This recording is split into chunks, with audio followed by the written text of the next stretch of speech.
Hello and welcome to Cob on the CobCraft server, episode 3. Today we're going to get into some builds again, I guess. We've got the garden over there, and then a new build that I thought I'd start. It's not the Guardian farm, like I said, but I decided against that, so let's get into it. Can I get... Oh, look at that. In the shop immediately. Right. I need to check and see if we have any diamonds, because, you know, I'm a little bit greedy like that. We also have a new room hidden in the shop, if anyone can find it. So, good luck to thee. There is no diamonds here. God, why is everyone so cheap? Oh, yes. Okay, 6 diamonds. That's tasty. That's a tasty amount. We can, we'll stick that in the riches box. Mmm. Very tasty indeed. Right. So, let's get on with the projects that we've started, I guess. The first one I want to show you is a new shop I have had an idea for. First, we're going to watch the time-lapse for the building, and then we're going to go and visit it. I guess, enjoy the time-lapse, my friends.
Well, there we go. That was the time-lapse for the building. Now, before we head over there, I'd like to wear my new uniform for the shop, or as a shop or Emporium owner uniform that sort of matches this lovely vibe. So let me quickly get changed for you. Here we go. Here is my nice little uniform. As you can see, I've got a nice burgundy jacket and some pale green trousers, a little pocket square as well. I thought it'd be nice to wear. It's sort of a, I guess it's a uniform that kind of matches the shop, but it still stands out a little bit, isn't too... I don't blend into the walls, which is nice. But yeah, I think it looks quite lovely. Let's go and have a look then at... I probably need my wings first, don't I? There we go. Right, let's go say hello. So, as you can see, we have built up Cobble Bobble. Now, this shop is an interesting one. It's not exactly a shop. It is Cob's Cobble Bobble Exchange. So, I do need an ender chest in here. I've just realised that. Oops. Well, let me get my ender chest out. Oh, that's the wrong thing. Okay, so, I will show you how this works. So, to get into this shop, it says in the book, but you need to purchase one of these Cobble Bobble Pebbles and put it into the input barrel. And that shall open up the gate for you, and then pop it back in there for you, so you can get your key back. And if you want to leave, you just press that button there. Lovely. So this building, I thought the inspiration, I'm not entirely sure. I kind of wanted to go for something industrial-like. It is kind of like a fireman's, like a fireman's station, but a fireman's station? Fire station. Oh god, right. I did think of having like a fireman's pole using slime, but then getting back up would kind of be an issue. So instead I did this sort of kind of like a copper railing or metal brass railing. I don't know. So it looks industrial anyway. But the vibe I'm going for here is big storage unit. Big doors that's kind of been converted into like this special storage silo room instead. Now what it does is it stores... Oh.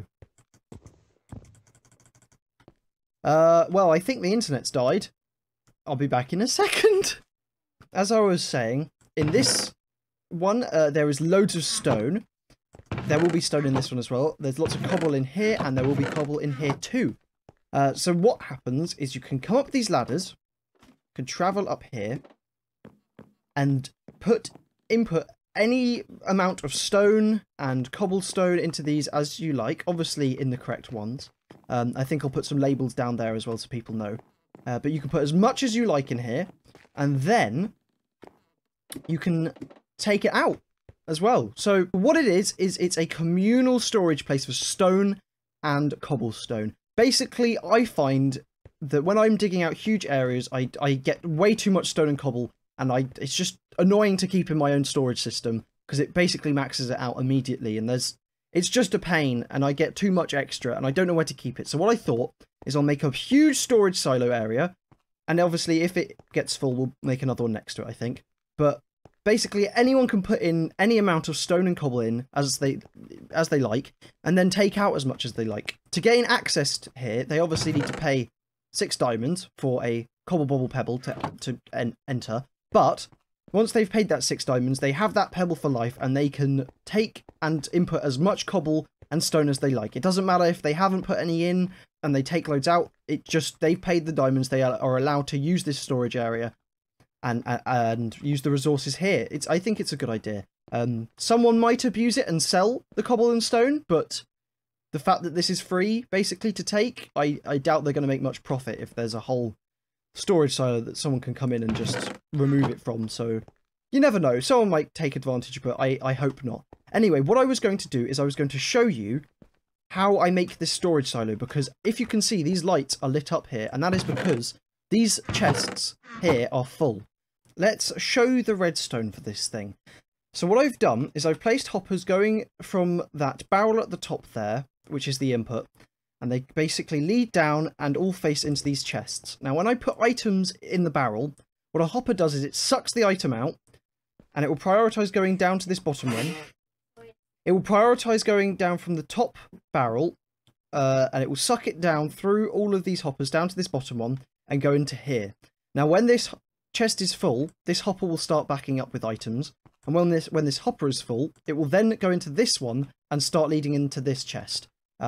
So basically, it prioritises going down rather than left or right.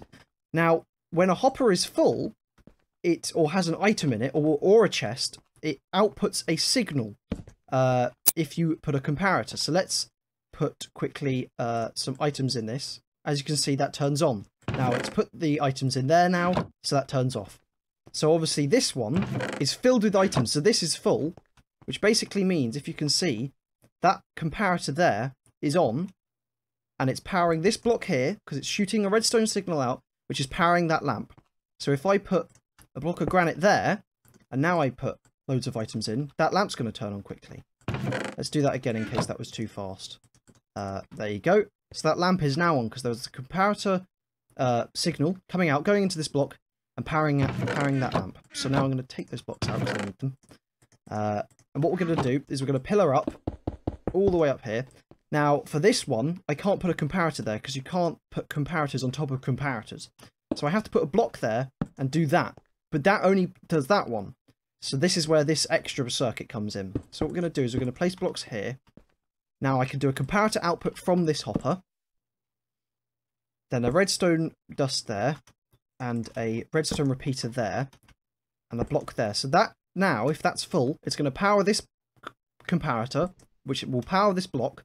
Send a redstone signal through this dust, powering this block, and the repeater will push it into this block, powering that lamp. So now we have basically a zigzag or criss stripe design. So this one here will power this block if this is full. If this is full, it will come round and power this block. If this is full, it will power this block. And basically, it goes up in a spiral. And I will link the video of where I found this design, but I think it's a very well-known design. I don't know who actually invented it. But I will link the person who I viewed their video to learn this design from anyway. But basically, yeah, it's a nice little simple design for a storage silo that shows you if your chests are full or empty, which is, I think, incredibly useful. Just especially for something like this, it adds like a little bit of I guess function to the place rather than it just being chests. It actually adds a little bit of design and redstone and something interesting going on, which I just think it makes it a little bit more interesting. But yeah, there you go. So that's the redstone. And I have a little back entrance for me. I might put cob only on here so people don't just go in here rather than paying, because that would make me slightly sad. But yeah, there we go. So that is Cobble Bobble. Cob's Cobble Bobble exchange. So we're all done with the marvellous Cobble Bobble over there. Maybe some little upgrades like more graffiti, maybe a couple of other buildings around it. I don't know, will come in the future, but at the moment, very happy with it. Our next project today is the garden. I really took too much on with this garden. I thought it was going to be a lot quicker than it was, and, well, we're going to have a lot more episodes on this than I thought. But, oh well, it's good. Adds some more content, I guess. I've also done this little upgrade for people who saw that. It just looks a little bit nicer with something different in this corner, especially with the rail. I might sell ores on this. I think that's going to be a cool idea. Isn't that weird? But yeah, so I think that looks quite cool. Just having like a little cave area there instead. But yeah, so with the garden, what I've done is I go on a lot of walks myself in real life. I love walking around the woods, so to recreate a woods is... I luckily know quite a lot. Now, when you... the trees that I've got are pine trees and oak trees in this little garden of mine. And where I live, there's a lot of oak trees and pine. And around the pine trees, there is a lot more... I guess in this game it would be podzol, the sort of more, well, this sort of stuff. You know, not much grass, more like bits of moss, mushroom, and other sort of just decomposing bits of brown stuff. And then towards the oak trees around the base of those is usually grassy. So what I'm going to do first is replace all of the grass around the base of the correct trees with the sort of muddy terrain, as if it's actually in a woods. And then I'm going to leaf them all up, and obviously add some bushes as well. But yeah, I think we should get into the time-lapse of it all. Let's go!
Oh my lord, look at this marvellous garden. I am so happy with this. It has turned out really, really well with all these trees so far. I could not have... I just did not expect them to look this good, to be honest. I'm really proud. This is the first... These are like the first proper custom trees I've ever done. First woods anyway. I think I've done like 1 or 2 custom trees. Maybe... Actually, I don't remember ever doing custom trees. I think these might be my first custom trees, because in the last world, my base was in a desert biome, or a mesa. It was like a prospecting village, so there was no greenery whatsoever. So I'm really happy with this. I thought it'd be nice to have one here as well, just to pop out. We'll walk around this more in the next episode. But what I will let you know is we've obviously completed all of this, and it looks marvellous, I think, with all the bushes and bits and bobs. So I've added more since the time lapse, just to kind of really keep this garden surrounded, you know, so you actually walk around and it feels like it's a proper garden. And I've also hidden lots of torches beneath carpets, and I've got more to do down there. But at the moment, I'm really happy with how it's going. I think in the next episode, we're going to add maybe some little, I don't know, benches and other little decorations and stuff. But so far, I'm really happy with it. Yeah, I guess I'm going to say goodbye, because this has been so bloody long and I am exhausted. Stay funky, stay groovy, and all of those smooth things. I've been here, I've been Cob, and I'm so exhausted. See you in the next episode, guys. Goodbye.